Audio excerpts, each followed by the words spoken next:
Welcome to the Exit Rich podcast, where the leading authority on buying, selling, fixing, and growing companies, Seiler Tucker, is dedicated to helping you find the path to retire rich and move on to your next adventure by exiting your business for the desired dream price you deserve. Get ready to exit rich with your host, Seiler Tucker. Hi, and welcome to another episode of Exit Rich. You're going to be so excited to listen to this episode as we have a very, very special guest, Peter Taunton. Peter Taunton is a pioneer in the fitness industry.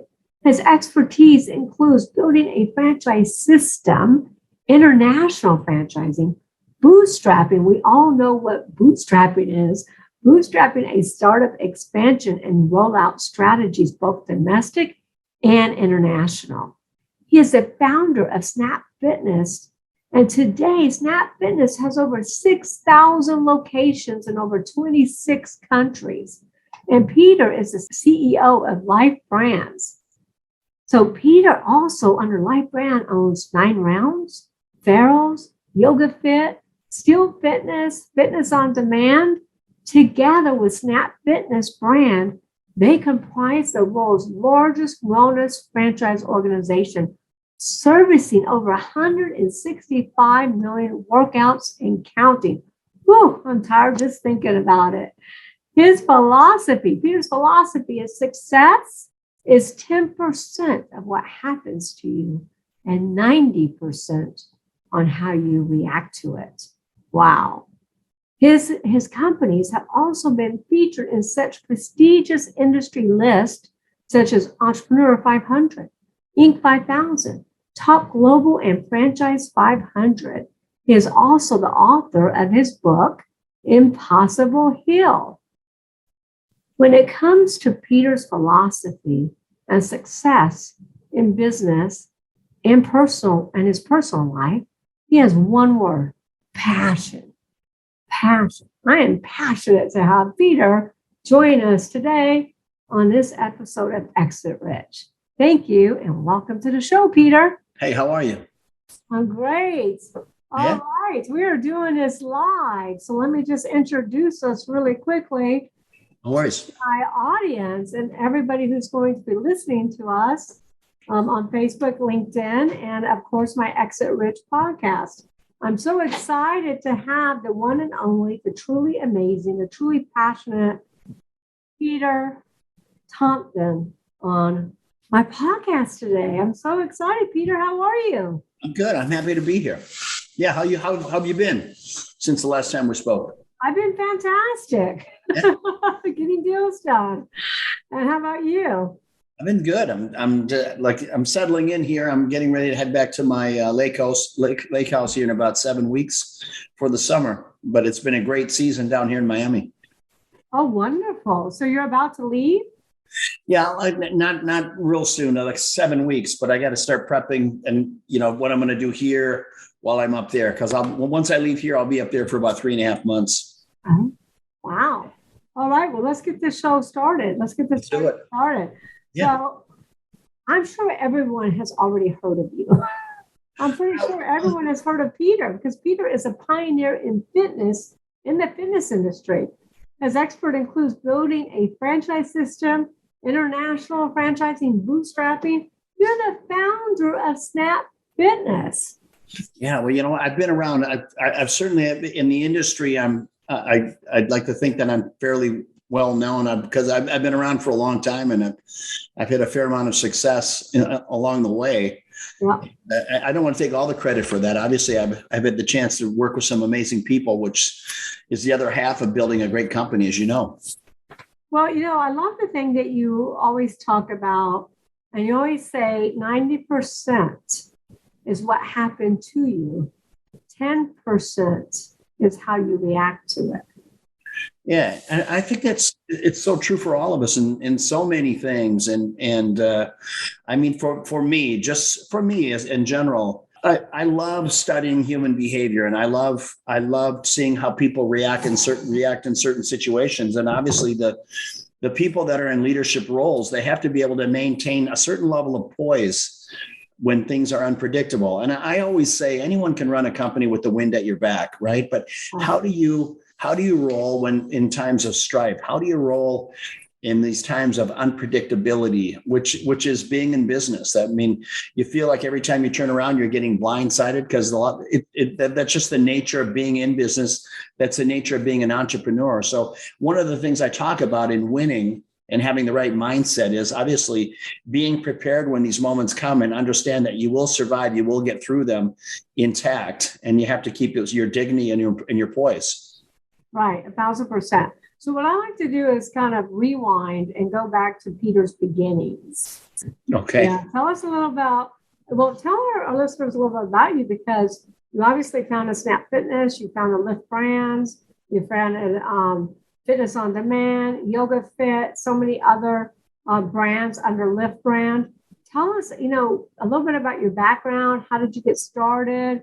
Is 90% what happened to you versus 10% what you did with it?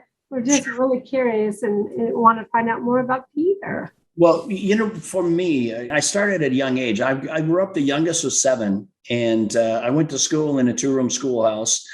And I went to college. I quit college, had ADD, like a lot of successful people have, I understand. But, so for me, I grew up a fairly normal life. Being a young 7, going to school in a 2-room schoolhouse, that was unique in its own right. My father owned a small grocery store in the hometown that I grew up in. And when I was 8 years old, he gave me an opportunity to sell popcorn in front of his grocery store. That was a rite of passage. Honestly, all of my brothers and sisters before me had done that. So I was looking forward to that day when I could sell popcorn, because I grew up in the country. And for me, selling popcorn also meant that I got to go to town.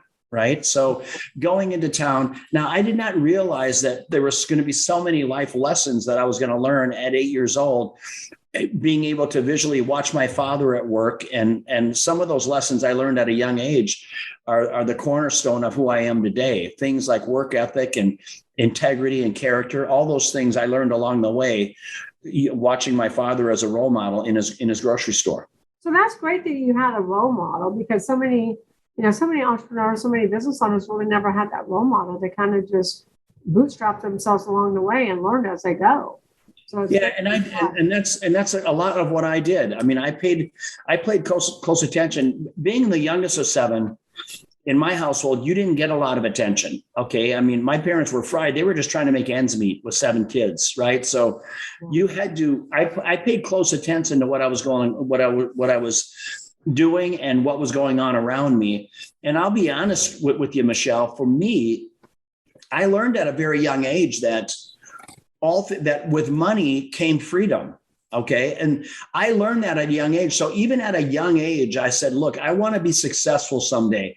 And unfortunately, but honest, I deemed success with financial. Now, today I have a much different perspective at it, but here's the reality. When people say, oh, money can't buy you happiness, the only people that say that are people that are rich, right? I mean, I always say, look, all things being equal, being poor or rich, just take rich. You'll deal with it, right? You'll figure it out. So for me, I chased money most of my adult life, because that brought me freedom and choices. Okay. Today, now I realize, having some amazing success, I certainly realize today that obviously money can't buy you happiness. And, there's so many other more important things in this world than being financially successful. But look, I don't know that I would have that same perspective if I were not sitting in the seat that I am now of having been, unbelievably successful.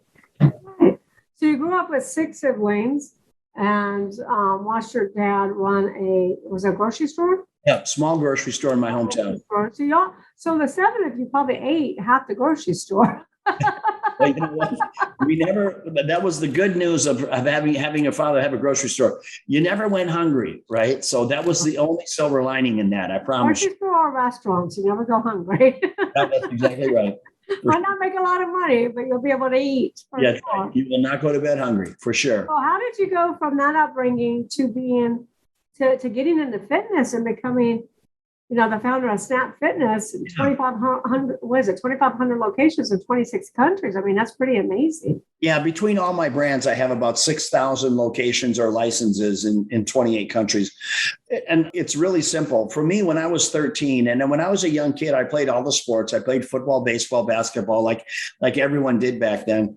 And but when I was 13, I picked up a racquetball racket, and that was a sport that came very easily to me. For some reason, it was a sport that I excelled in. By the time I was 18, I was a professional racquetball player. I was a touring pro. I was sponsored by one of the largest racket manufacturers in the country.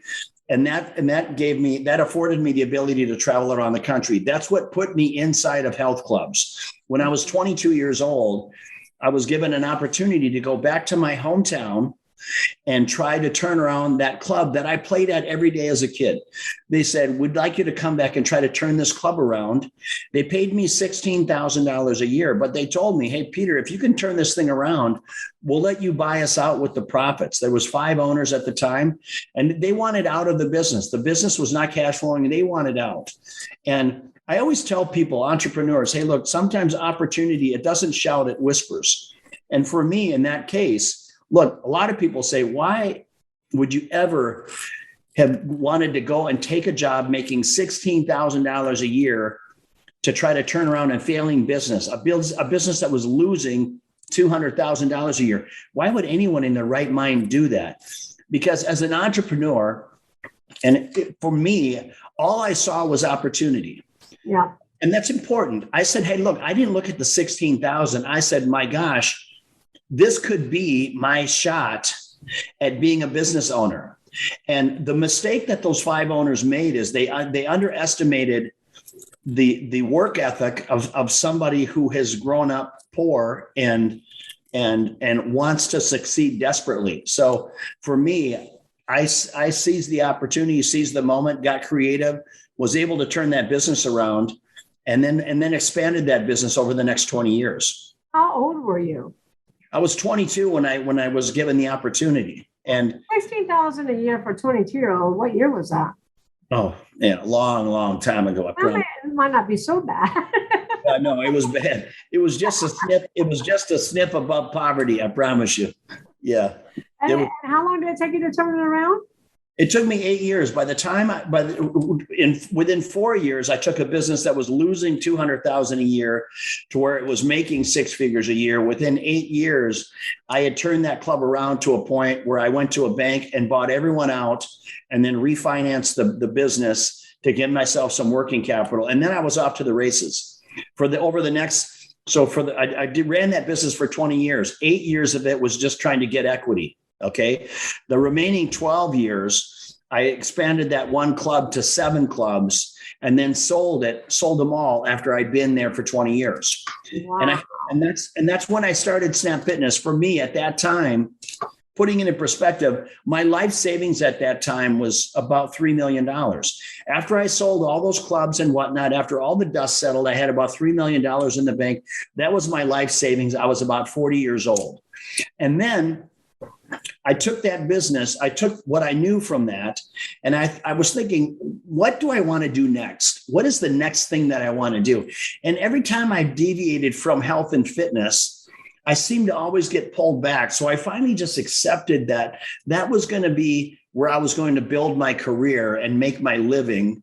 And so I came up with this concept of a smaller footprint, a club that was 3,000 to 5,000 square feet. Within it, everything that you needed to get fit. They were 24-hour access. You belong to one, you belong to them all. And I built one. When I built the first one, I didn't know I was going to build thousands of them. Okay, I wanted to build a business that had less employees, that was a business that was relevant with what people were looking for, 24-hour access, no contract. And so to my surprise, when I opened my first club, I sold enough memberships in the first 3 months to cash flow it for the year. The business ran so lean that I didn't need to have thousands of members for this thing to make money. Right. And I always tell people it's not what you take in the front door, it's what you take out the back door. So these businesses, we're making great money. And to my surprise, after the first one did so well, I built another one, and I built that one in a little bit smaller market. It performed the exact same way. The unit level economics were there. And it wasn't until I built my third club that I realized, and I built it in a town of 3,500 people. It was literally a one stoplight town. And that club, same thing. I sold enough memberships in 90 days to cash flow for the year. It was at that point that I knew that I had a tiger by the tail. It was at that point that I knew that I had an opportunity in front of me. It was mine to grab if I wanted to. And it was going to take a lot of hard work. I had plenty of cash in the bank. I didn't need partners to do it. And, to my surprise, things just fell into place. And, I would say that, the harder you work, the luckier you get, right? And people say that. I mean, it's hard work, right? It is hard work. And so many people just have this field of dream mentality that you build it and they will come. And that's not how it works. It just does not work like that. There's a lot of sacrifice, a lot of commitment, and a lot of discipline and accountability and consistency of how you want to show up every day. All of those things are the blended ingredients to bring success in whatever it is that you're doing. And for me, I was able to work hard. I was able to come up with a concept that was relevant in the eyes of the consumer. I was able to hire some good people, and to my surprise, was able to build an amazing business over the next 20 years. I think what you're describing right now is what I talked about in my book, Exit Rich, the 6 Ps, which is people. You have to have the right people in place, the right people in the right seat. You got to have a management team. You got to be in a product, an industry that's thriving, not dying. You got to have your processes all fine-tuned and in line and designed with the customer experience. Proprietary, you built a lot of proprietary. And then patrons, and obviously you were profitable. Were you the first one to market with that concept of 24/7? No, it was under our noses for months. There was hotels were doing it for years. If you think about it. In your industry, in the fitness industry, were you the first one? Yeah, no, there was a lot of independents out there and whatnot. There was a lot. So it was there. What I did is I commercialized it and really I brought it to the doorsteps of families across America. 1 year I opened 377 new clubs in 1 year. That was my. Was that the first year you started? Or was that the second? That was the fourth year. The fourth year. Okay. Well, that's amazing. I like how what you just brought up was a huge point that I don't know if people caught on to, but it was hotels have been doing this for years. Yeah. And you're right, they have been. And I always tell my clients, don't just learn from your industry. Don't just learn from the competition. But most importantly, learn from other industries. No, there's no question. And we both say it. We both consult and meet with a lot of people. I say, hey, look, you know what? Don't think that you've got to, if you're coming up with an idea, that it's got to be this raw idea that comes out of thin air that we see happen, fairly often. But more so, it's people are taking something that's right under our nose and they enhance it and they commercialize it and they roll it out. That is a hell of a lot less work than taking something from, a raw piece of clay and trying to mold it into this, multi, $100+ $200+ million business.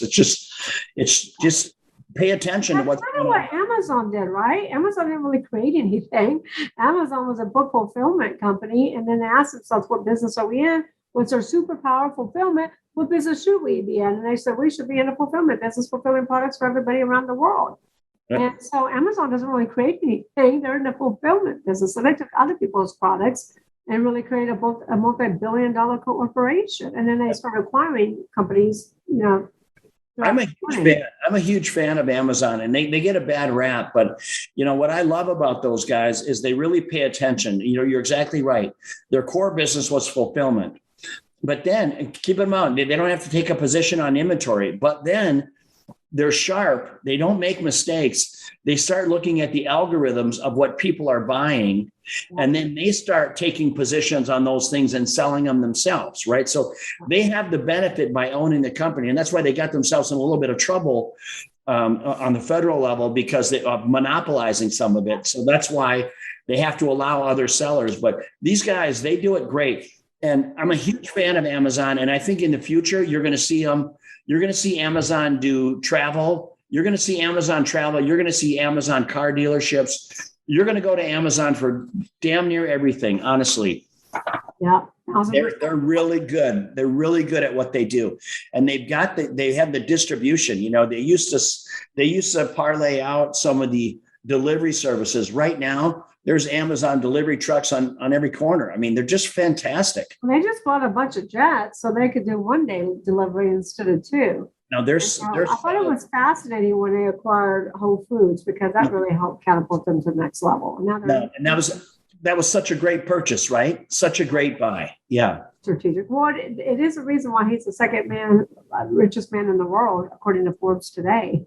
Yeah, I believe it. Right. I mean, yeah. And rightfully so, well-deserved. He's been patient. He's doubled down in all the right places. And it wasn't a straight line up and to the right. They had their moments, right? So yeah, every company does, every entrepreneur does. It's never a straight line. And by, your story, you obviously demonstrate that you have a lot of grit, because to go into that little small business center, turn it around 8 years, and then, staying at 20 years, that's pretty amazing. That demonstrates you have a lot of grit. So many people would never take up that opportunity because of the pay.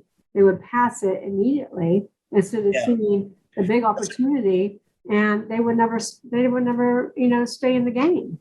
You know what, Michelle, that's a great word, grit. It's actually funny you say that. It's one of my favorite words. And you're exactly right that, you need grit. To be an entrepreneur, you need to have grit. You need to have the confidence. And there's so many people out there that think about getting into business. They never do. They never make the launch because of their fear of failure. And failures, the fear of failing is a dream killer. And I tell you what, every single person who's succeeded at any level will share with you a litany of failures they had along the way. And it's so important that in these failing moments that you literally take a step back and almost step outside yourself and look at what happened.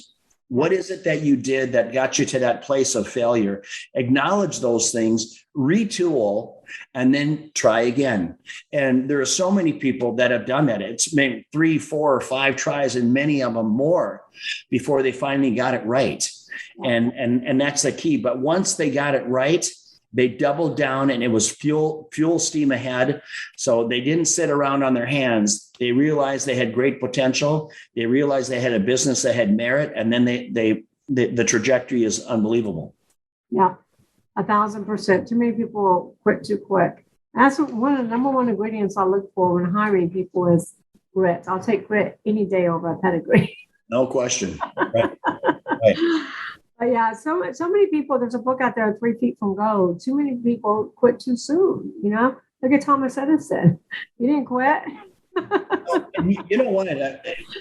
I think that people sometimes, the mindset of what are the 3 most important things? I mean, there's 3 or 4 things, but honestly, it's discipline, accountability.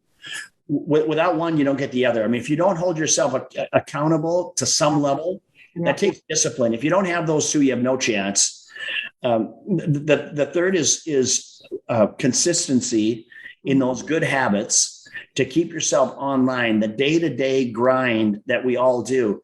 And the 4th word that a lot of people don't think about is perspective. So many people lack perspective. I can't tell you the amount of people that I consult and mentor, and they say, Peter, I feel stuck. I feel like I'm just not going anywhere. And I said, well, tell me what's going on, right? And we try to unpack it a little bit. And I tell them, look, you're not stuck in the least. What you lack is perspective. You just don't realize how long this takes. And I always share my story with my health clubs. Look, the very first club I had at $16,000 a year, had somebody told me it was going to take me 20 years before I started Snap Fitness and started making real money, I'll be honest with you. Had I known that, I would have said, pass, I'm going to do something else, right? I never would have stuck it out. But having the discipline, the accountability, perspective, and just the grit to keep pressing forward through those tough moments. And lo and behold, it happens, but it doesn't come without a hell of a lot of road rash and carnage along the way. Absolutely. Did you have mentors along the way other than your father?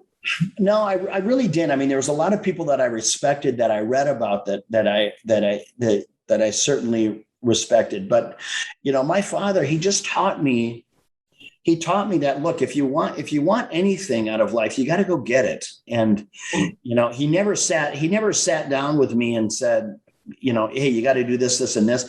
That was not his style. I was very inquisitive as a kid, and I would observe. I mean, I put it together very quickly. I would see my dad get up early in the morning and come home. He'd get up when it's dark out, and he'd get home when it's dark out. He was doing everything he could to provide for his family, right? Which is very noble of him, right? So I saw what hard work looked like. Yeah.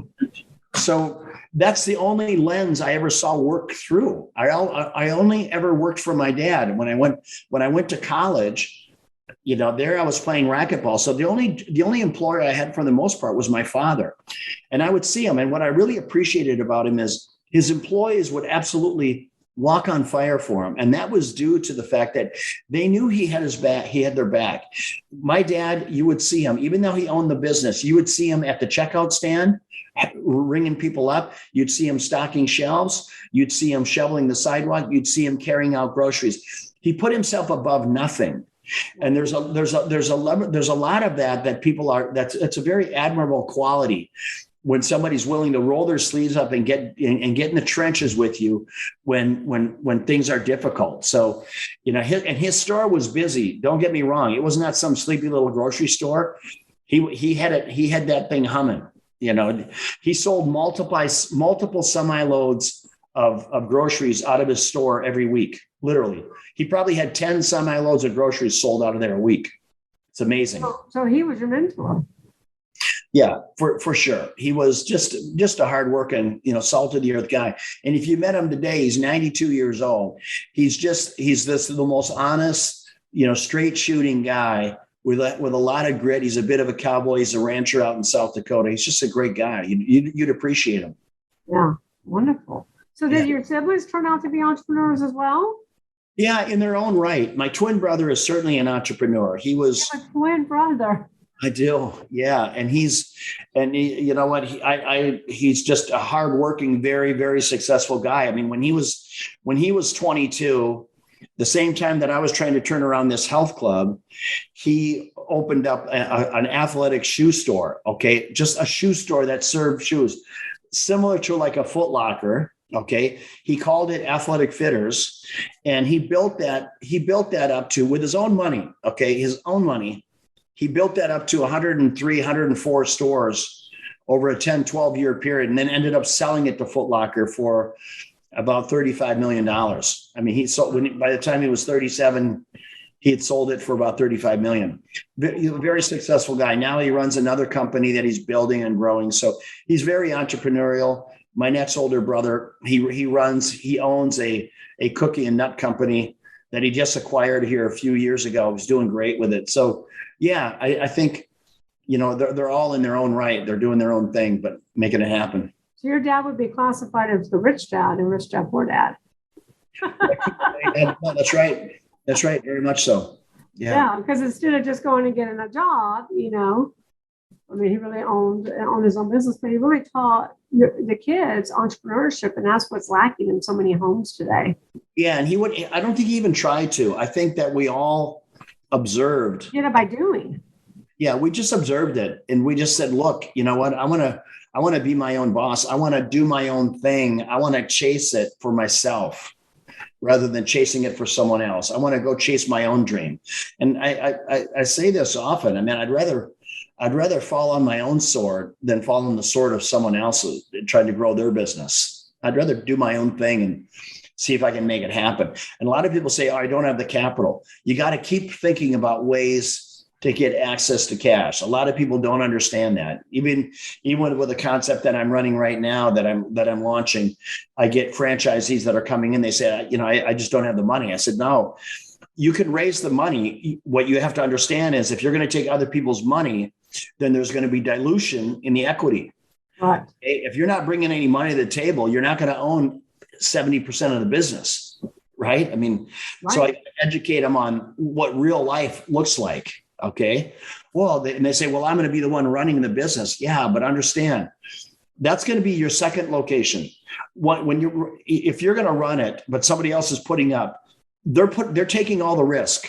Okay. If they're putting up the money, if this doesn't work, they're on the hook, not only for the cash that they put in, but the landlord is going to go after them in case the business fails. They're not going to go after you because you don't have anything to go after, and with all due respect, right? I just paint it in a real, it's a blank canvas. I paint the real picture for them so they can grasp it and say, look, I'm not here to be insulting for you, but I want you to understand you have no risk. You have no downside in this thing. All you're thinking about is the upside. And I tell you what, as you get into business and you start having success and you start having other businesses thrown at you, because it'll happen. Believe me, the richer you are, the more deals get thrown at you. And every deal that I look at, I make sure that I can live with the downside. Yeah. Okay? Because I've never seen a bad business. Every spreadsheet is always up and to the right. Okay.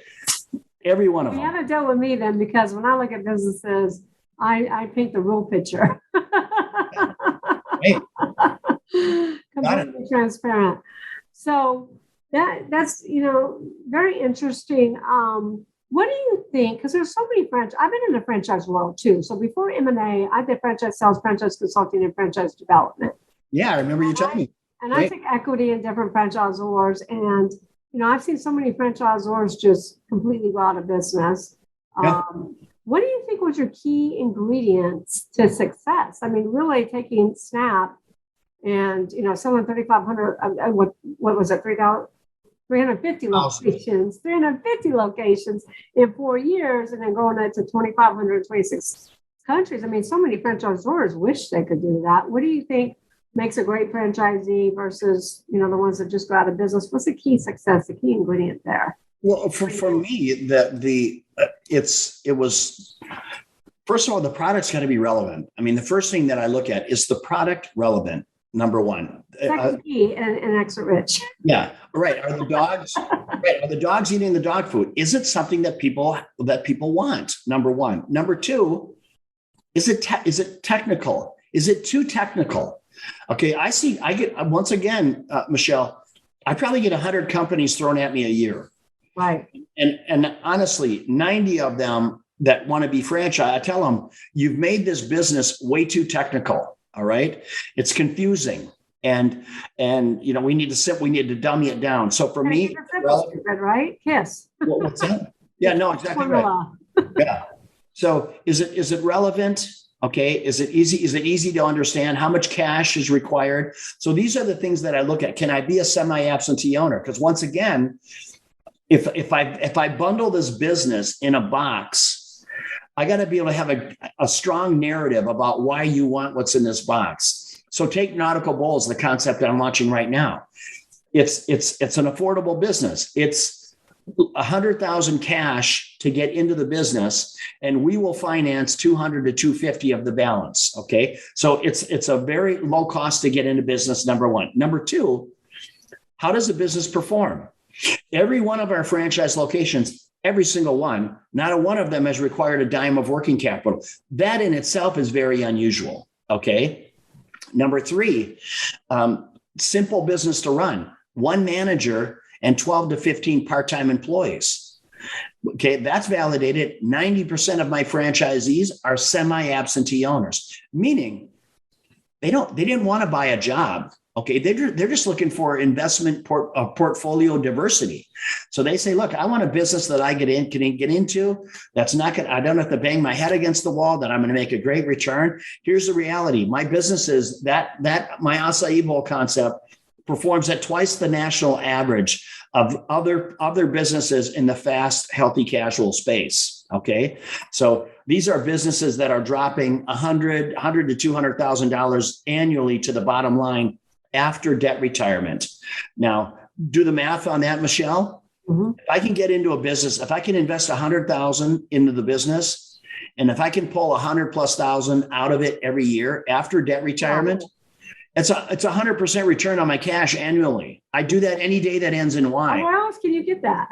No, right. And the reality, you know what the reality of it is? Even if I could invest $100,000 and pull $50,000 out after debt retirement in a business that I can be a semi-absentee owner, even that in its own right is a great business. Right. Yeah, you just have to have, I think franchises are all about systems too, because if they're going to be, owner non-operated, then you got to make sure you have the right systems in place, because I've had friends of mine who are attorneys and doctors buy franchises, and then they're calling me a year later saying, Michelle, I can't take this anymore. The cook didn't show up, the front desk person didn't show up, etc. So, I always tell my clients, make sure when you go into a franchise, make sure those systems are there, make sure you're not going to have employee issues, etc. So it's great advice. I mean, systems and processes. And for me, it's systems, processes, but then the leadership, when you're putting people in place to manage their process. And you'll hear me, if we were working together, you would hear me all the time talking about staying in your lane. Okay. I mean, when we're working together. Yeah, right on. So you got to think about what are these things, getting everyone to stay in their lane. So I look at myself as a head coach. So my job is to recruit great athletes, great people, great talent, and then see where their skill set lies and put them in the right role. Okay. And then make sure they understand that they understand my vision of what I want to accomplish with the brand, and then what their role is within that path that we want to take, because everyone plays a different role, but we're all pulling deep on the oars in the same direction. Okay. So where people lose it sometimes is when people get out of their lane and they start looking at what other people are doing. Hey, Joe needs to do this. Joe needs to do that. Hey, look, you don't need to worry about Joe. I'll worry about Joe. You stay in your lane, because if you're opening, like the one year that I opened 377 stores, every day, more than one a day, a new club was opening somewhere around the world. Okay. Get your head around that. Yeah. I'm not talking about signing 377 leases. I'm talking about every day there was another gym opening, selling memberships. Okay. Yeah. So you can't do that. Well, you're having to work with them to get the location, the demographics, to build out the equipment, the people, the employees in place, everything running. I mean, that's a tremendous amount of work. How do you recruit in today's climate? Because every business owner's number one concern is, I just can't find the right people. I just can't get the right people. And then there doesn't seem to be as much loyalty as there once was, because people are jumping ship for $1 more an hour and things like that. I think for me, I've been fortunate. I'm a very passionate guy with what I'm doing, and I think passion can be contagious. I mean, I love what I do. I don't have to do what I'm doing today, right? I do it because I love getting up every day with purpose and something to do. I love helping people. I mean, that's even in my consultant role. I love doing that because I feel like I owe that to society. How did I get to where I am? So it's been a lot of divine intervention, a lot of great choices along the way. And for me, the Bible even says, for those that a lot is given, a lot is expected. So for me, giving back that way, that's what I want to do. There's nothing that brings me more gratitude than helping people invest in one of my concepts and then find their way to financial freedom, find their way to the promised land of financial independence. That is so rewarding when people stop me and say, man, what you did for me there, that was life-changing for my family, and I appreciate it. That's what wets my whistle. But getting people to stay and work for me is, I believe in sharing the equity. So, even though with Nautical Bowls, which is the concept that we're launching right now, look, it's a baby company, but at some point in time, every one of the employees will have equity in our company. Right. I'm a firm believer in that, which gets them to feel like they're part of a family. They're part of something bigger than just the job that they're doing. And you know what? When I have my first liquidity event, everyone should benefit from that, and along the way as they go. So I'm a big proponent of sharing in the success of the business. And when I do that, and when I treat people with respect and let them know that I sincerely appreciate their effort and their passion, they stick around. Yeah. Well, good. I mean, it's just, you've heard it, right? I'm not the only one saying it. That's why McDonald's and all these different companies are going automation, because it's so difficult to recruit these days. And people are walking out, etc. But moving on from that topic, let's go into liquidity exit. you sold Snap. Not, always say success is great, but true success is when you can really sell your legacy for maximum value. Yeah. So to not just cash out and get great, money for it, but to also sell it to the right people that can continue to grow your legacy, take care of your employees and take care of your clients. That's when you truly exit, in case you haven't seen it, exit rich. Exactly right. And so you were able to accomplish that not once, but twice with Snap Fitness. Yeah, I'm a big believer in. I'm a big believer in when people come to me with their companies and whatnot, and we bundle them to put them in a position to exit. I asked the founders, "Hey, look," and we're dealing with right now just our real estate friends. Okay, look, we made some changes to that business. That business grew 4x very quickly, and I suggested to the founder that I would not liquidate all of your shares, because we put together a good leadership team here. So I would sell a portion to what you think is meaningful for you. So changing it now into my context, when I started Snap Fitness, I grew the business to a certain point, and I wanted to pull some chips off the table. And as an entrepreneur, you owe that to yourself. I can't tell you the amount of people that I meet in my lifetime that have had a great company. They ride it to this crescendo, and then it's like a toboggan down the other side, and they're trying to exit the business when every year the numbers are getting weaker and weaker. Nobody wants to jump onto a sinking ship. Okay. So I tell them, look, you don't know what's going to happen. Look at COVID. Look at what that did to our society. Not only the business side of it, but the mental psyche of just people in general. So for me, I sold 40% of my company for $47 million. And that was 5 years after I started it. So I sold 40% for $40 million. Then 5 years later, now you're saying, can I say something right there? Of course. Go on. Selling 40% for 50, how much? 47 million. 40% for 47 million is quite epic, because most buyers, remember, I've been doing this 20 years, hundreds of transactions.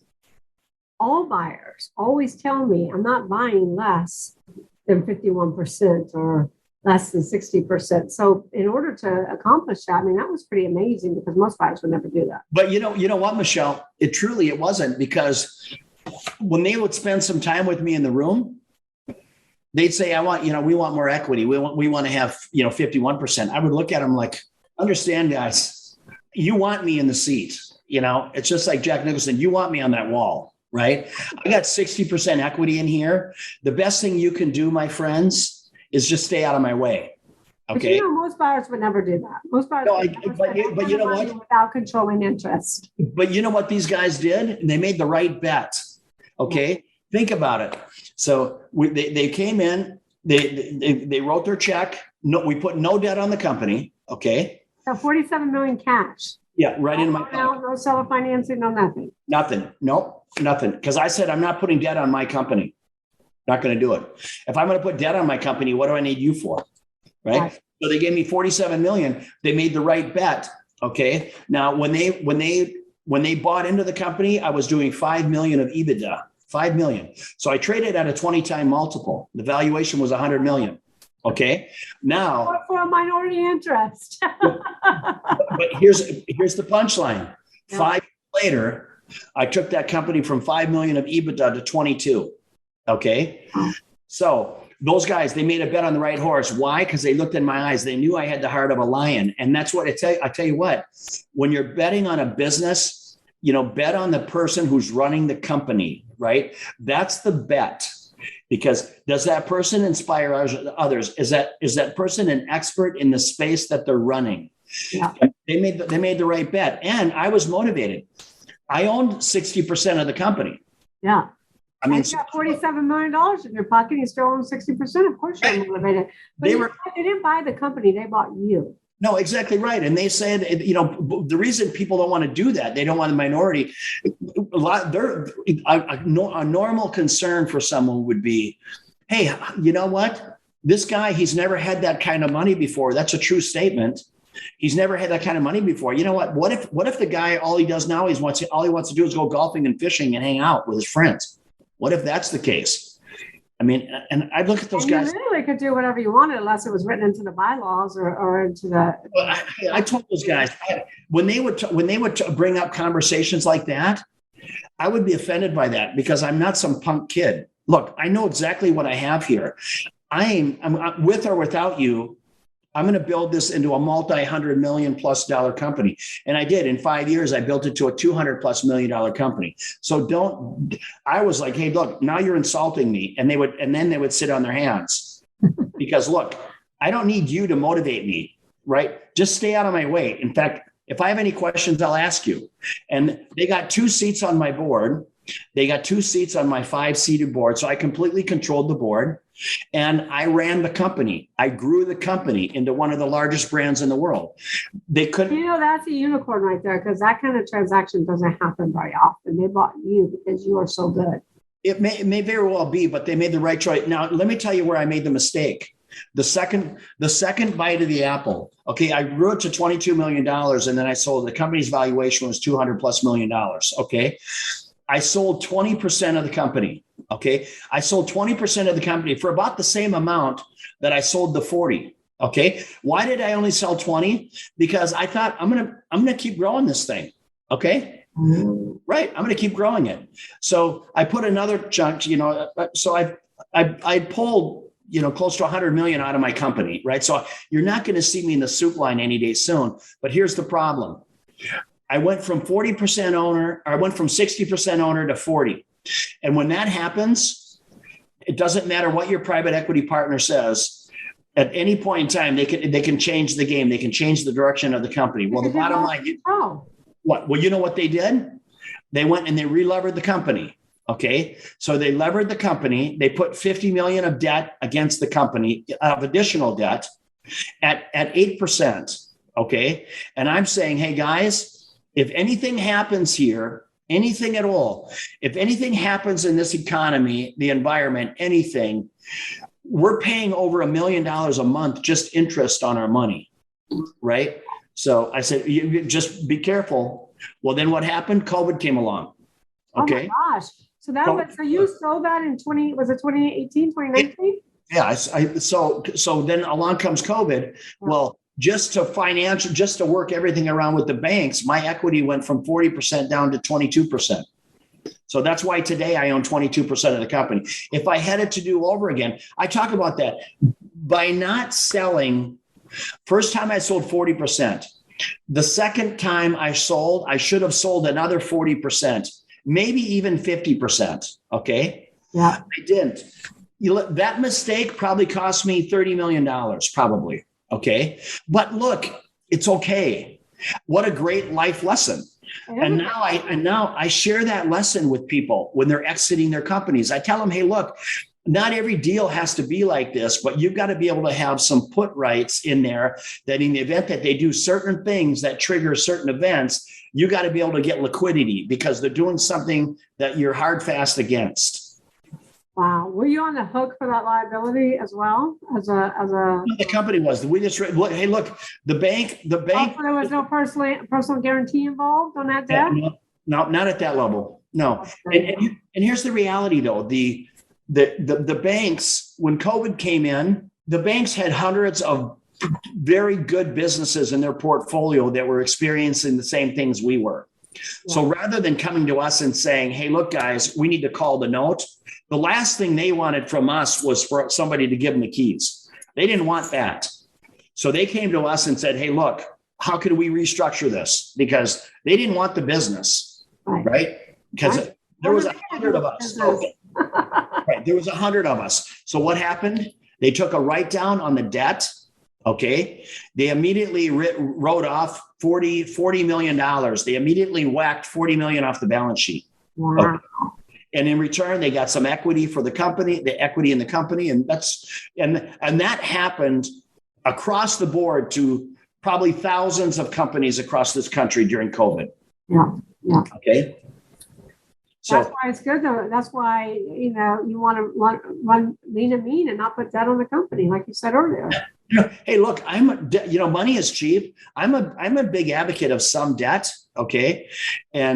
But I am 100% against over lever, because if anything goes sideways in the economy or within your environment, you are literally, you're on a sinking ship. Yeah. And we got lucky. We got lucky that the bank was willing to work with us. We got damn lucky. So how is Snap looking today? Great. I mean, they're clawed back. We're back open. I mean, we had 6,000. Every one of our clubs around the world was closed at one point, and closed for several months. How many clubs are there right now? Is it all around the world? Between open clubs and licenses and everything, it's somewhere between 5,000 and 6,000. And you know what? When you're in a marketplace when you got a brand that's like Lyft Brands, 18-year-old brand, look, when something comes along that really shakes it up, really shakes up the business, in many cases, that's good for the brand, because you get some of those operators that are hanging on by a thread, you get them to close. It gives those people a reason to close. The landlords are saying, look, we're going to give you relief. They want out. Everyone was trying to reset. Okay. So it helps, because brands can come out of that much stronger, because you don't have, some of the weaker operators pulling down on the oars. Okay. It's a good story to tell when you're FDD, because you have to report every closing. So it's good to say, hey, they closed because it goes. No, right. No, exactly right. And those are honest statements. Hey, look, some people say, look, I've been at this a long time. I want out, and that happens. Wow. So how did y'all survive COVID? I mean, if you had to close 6,000 locations, I know business owners that had 2 or 3 locations, and they're like, I don't know if I'll ever recover. Well, these were temporarily closed due to COVID. Yeah. So these owners were sitting at home. They couldn't open their business. And for us, if somebody's not operating their business, we were well within our right to charge them royalties. But why would you do that when your franchisee is not? I mean, you just don't do that. That's just not the right thing to do. So everybody lose money on every level, right? Yes. So when COVID coming through and lasting what it did, I mean, that event probably cost us $15 million of cash, just cash to keep the doors open. Okay. Yeah. It was absolutely brutal. It was every business owner's worst nightmare, bar none. All right. What did y'all do to innovate at that, during this pandemic? Because you were closed for 2 to 3 months. What did y'all do to kind of innovate to get people in and kind of get the business back up and running? Well, it's funny. We in that business, normally you did your cleaning during the slow times. Okay. You did cleaning during the slow times and at night. That's when you did it. When COVID hit, you were very deliberate with your cleaning. You did it during times when people were there. People wanted to see that you respected what was going on. Your machines are disinfected regularly. I mean, you constantly have somebody walking around with a spray bottle, wiping things down. Yeah. It was borderline ridiculous, to be honest with you. I mean, this whole COVID thing has got to be over. It's got to get on with it. Do you know what I mean? Don't even get me started with it, but it's everybody has just completely ignored science. I mean, the fact that we're still wearing masks on airplanes is asinine for me, but we got to get on with it. We just got to get back to some. So was there any kind of innovation where you bought in congruent revenue streams, or did fitness on demand or something else to kind of drive people to the club and get people back to working out? People, you know what? Once our doors were open and our marketing was all about, hey, look, we're open again. We're practicing, hyper disinfectant actions. We're on top of it. Yeah. You didn't have to sell people on coming back. Keep in mind, people wanted to get back in the gym because they were sick and tired of working out at home. Yeah. And working. They were over it. They were tired of it. They wanted to get back to their normal, workouts. So did you have a hard time getting employees back during that time? Yeah. I mean, look, the workplace has changed dramatically. It's changed forever. And COVID did that. I mean, the reality of it is, if I went back to every one of my employees today for Lyft Brands, I probably have 120 employees. if I went back to every employee and said, hey, everybody, effective May 1st, everyone's got to show up in the office. If I did that, I would lose half of my employees, I'll bet. Okay. They're not going to, because it's not necessary. And and this is a great lesson for me. I was old school. Saying, hey, look, if I'm going to pay people these wages, I want to make sure that their butt is in their seat and they're being productive. Okay. I had to see with COVID, when we were forced to shut our office, people working from home, and there's certain things that you can implement on the computers and whatnot, where you can manage keystrokes and what they're on and whatnot. So the bottom line is, you can get productivity out of people from still working from home, number one. And then the other side of it is, you need to quit evaluating people by their tenure, how long they've been with the company, or you have to start evaluating them from their performance. All right. I'll be honest with you. If somebody can do the job in half the time working from home, what's the difference? Okay. Now, some people would say, well, if they can finish the work in half the time, then I'm going to give them twice as much work. Okay. You do that, you're going to lose them. Okay. Because that same person, because how people want to do their work from home, if they can find that they can be more productive at home.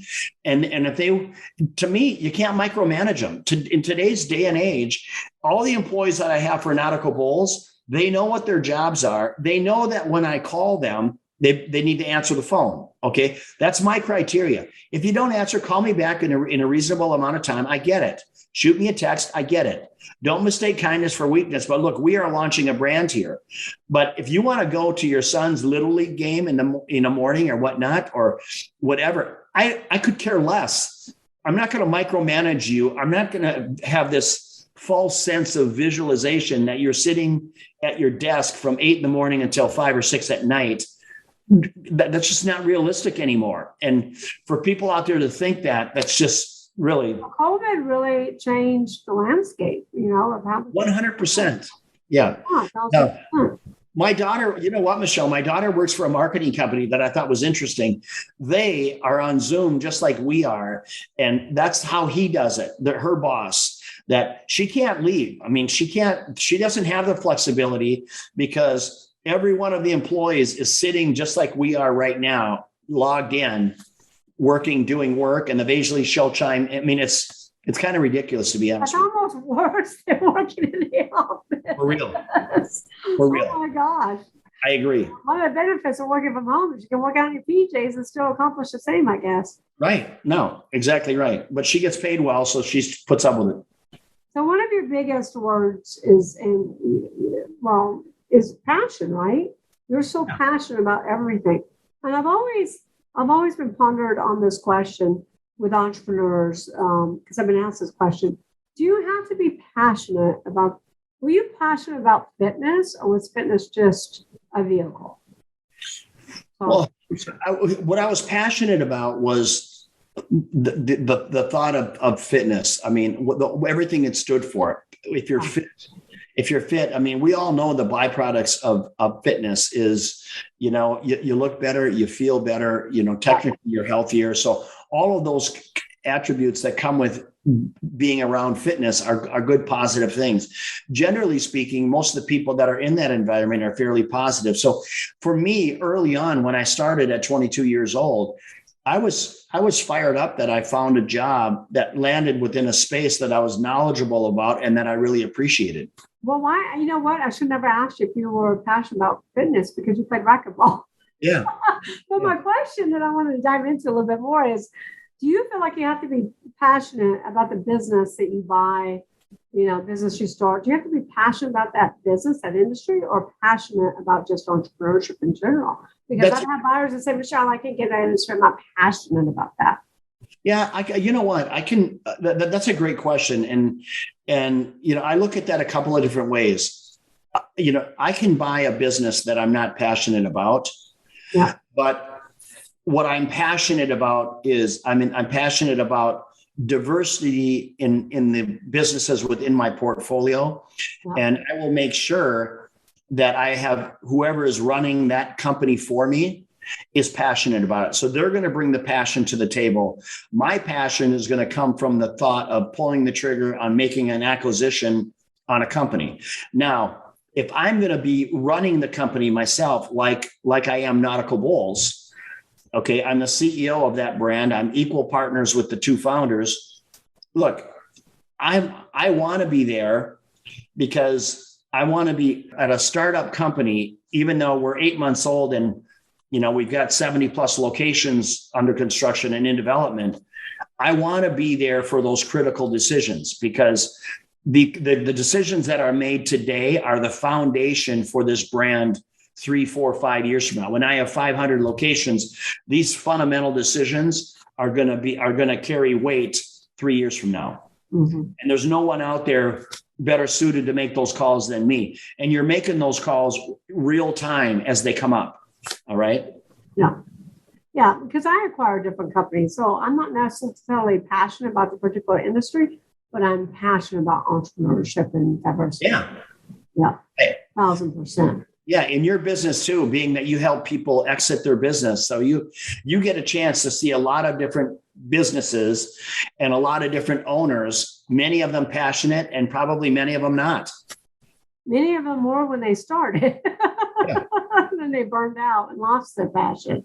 Sure. So yeah, I've had the opportunity to pretty much work in every vertical you can imagine. I'm sure you have. And I always said, I wanted to do that because I get bored very easily. Yeah. All right. So what advice, because I know there's a lot of franchisees, franchisors, especially franchisors. I work with a lot of franchisors still to this day. What advice do you have for somebody wanting to start a franchise? What's your biggest tips for them? You know what? So if you're looking to start a franchise, do you mean, Michelle, like they want to be the franchisor, or are they looking at buying into a franchisor? Yeah, just like your Nautical Bowl. Am I saying that right? Yeah. Like that. It's going to be. You know what? If you want to be a franchisor of a concept, you got to be patient because that concept has got to come to you. You can't. You don't wake up one day. Like for me, I didn't wake up one day and go, I'm going to come up with a concept. I don't do that. What I do is I look at what's around me. I pay attention to what's around me in my everyday life. Right. And then when I see something that could be better, then I look at it. If I go into a small restaurant or a small business and it's very simple, very effective, steady traffic, very scalable, those are what I look for. And then I pull the owners aside and say, look, you've got a real franchisable business here. And what I mean by that is this is very simple, yet it's just technical enough to keep everyone out of the space, but it's very simple. It's an affordable business. I think we can make a go of this concept, right? And I see that all the time. That's what I would look for. I would never get up nor have I ever got up and said, I'm going to come up with a concept. It just doesn't work that way. Yeah, I wasn't really speaking about somebody coming up with a concept from the ground. I was talking about somebody who already has 2 or 3 locations. Yeah. That'd be a restaurant, or that'd be, retail store, etc. That's what I was really referring to. And when I see those, and that's what I like to see. I like to see that they've got a few stores under their belt, right? Yeah. Yeah. Because they've got some of the fundamental stuffs out of the way. Normally, I'd like to see them have about 10 to 15 locations, but it doesn't always work that way. Like with Nautical Bowls, they had 2 locations open. So there were some things I had to iron out, like the distribution centers around the country, making sure I had distribution. I've got 63 different distribution centers around the country so I can deploy the products to make the bowls, right? So I had to put all that stuff in place, no problem. Easily done, but that's what I look for. Just a simple business that's easy to have good trajectory. Do you ever see yourself retiring? I don't, and you know what? One thing that I did learn from my father is, look, work can be fun, and I truly love what I do. In fact, if I wasn't doing this, if my to-do list was blank every day and it just said, go fishing, go golfing, or go hang out with your buddies, I would get so tired of that. And, I got a feeling that you probably would too, Michelle. You know what? People like us that are kind of driven, we like to get up with purpose. We like to feel like we're in the game and we're contributing. I think I'll do this until I take my last breath. I really do. Well, I always say to retire is to expire. And I always tell my clients, you know that you're winning when what you do, if you really love what you do, and you will still do it if you weren't getting paid for it. Yeah, no, exactly. No, I love what I do. I happen to make money doing it, but I'm not in it for the money. I mean, I'm in it for what we discussed earlier. I really, nothing lights my fire more than when I can help people square their shoulders and get them pointed in the direction of that financial freedom and independent wealth. Well, now that's why you're consulting for the Forbes Corporation, right? Well, you're one of their consultants, one of their certified consultants. Yes. Yeah. Yeah. And I love it, and I do. And it's really an interesting dynamic of helping people with their pivot in their business or just get into business, but then also helping people exit their business with the mindset. It's really difficult. And people say, oh, poor baby. But I'll tell you what, sometimes when people exit a business and that business was something they started, they conceptualized the business, they grew the business, they've been doing it for the last 30, 40 years. That's been their whole identity. And now they sell it. There's a fair level of depression that takes place for people that go through that, if you're going to be honest with it. So I help them understand look, what's coming. We need to find another purpose for you, because you're going to wake up one day and you're going to say to yourself, what the hell did I just do?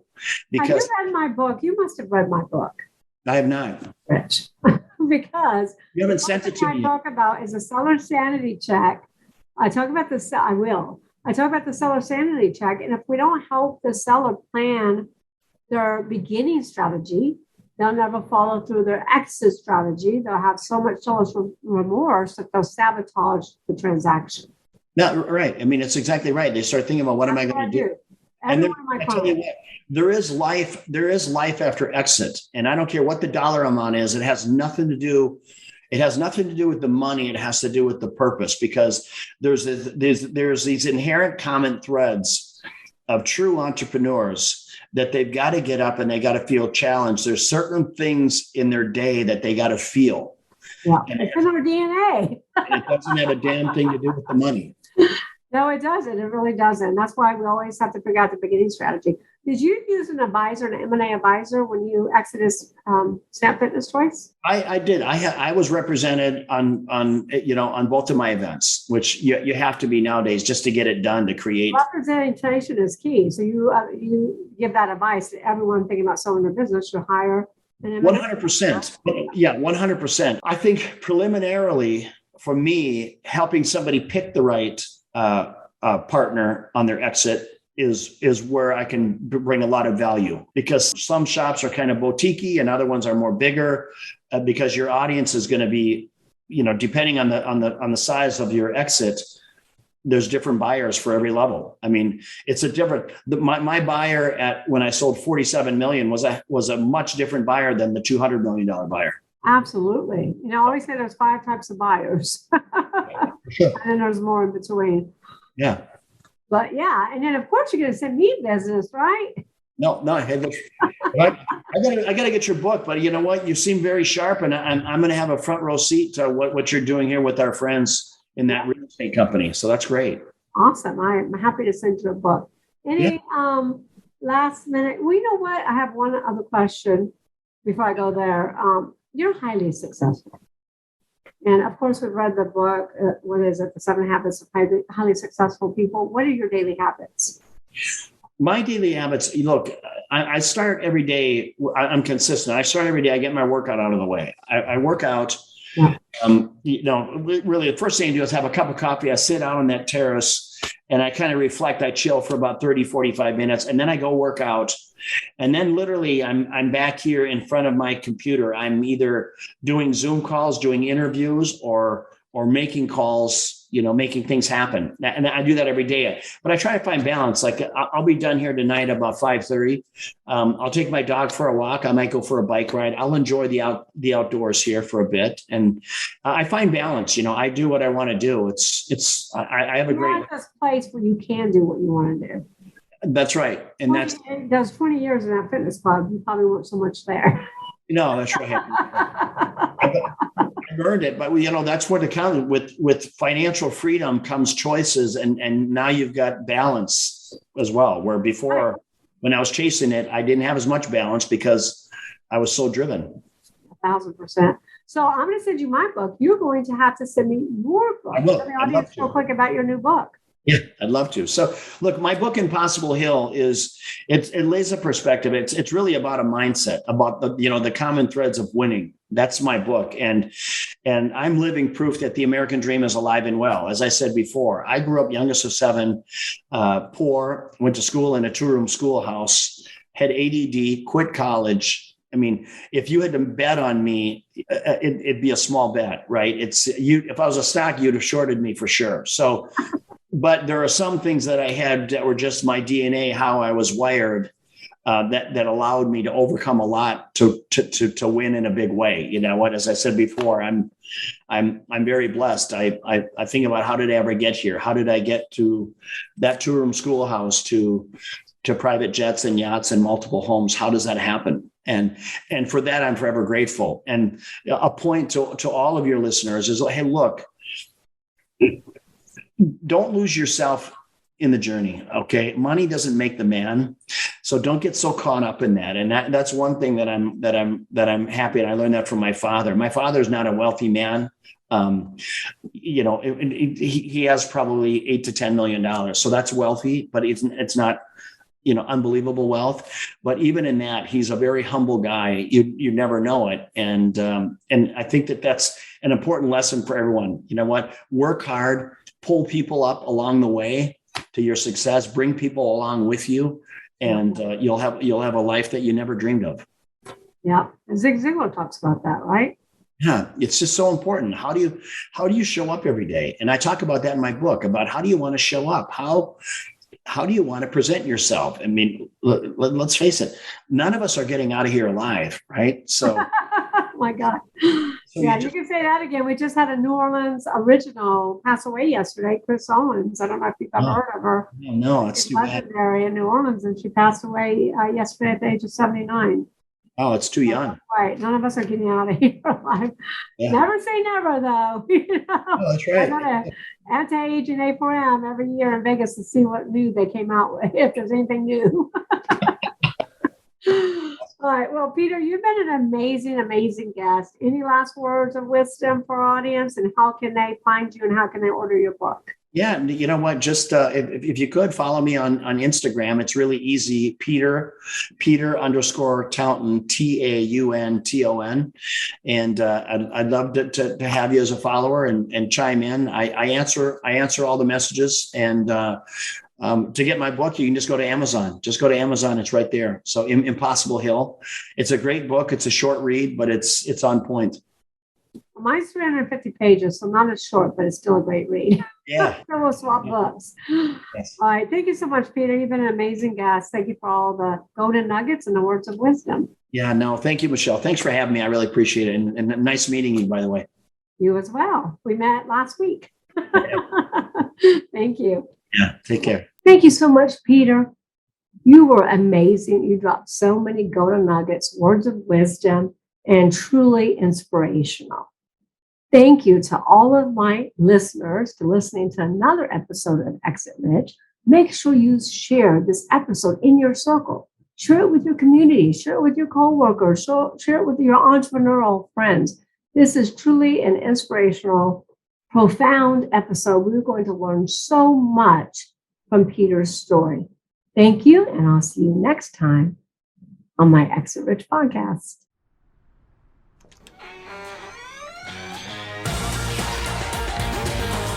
Thanks for listening to the Exit Rich podcast. Don't forget to check out Michelle Seiler Tucker's Build to Sell Blueprint books and Exit Rich, along with more blogs, videos, and resources at exitrichpodcast.com. Be sure to connect with Michelle on Facebook or LinkedIn, and stay tuned for her next episode by subscribing in your favorite podcast player.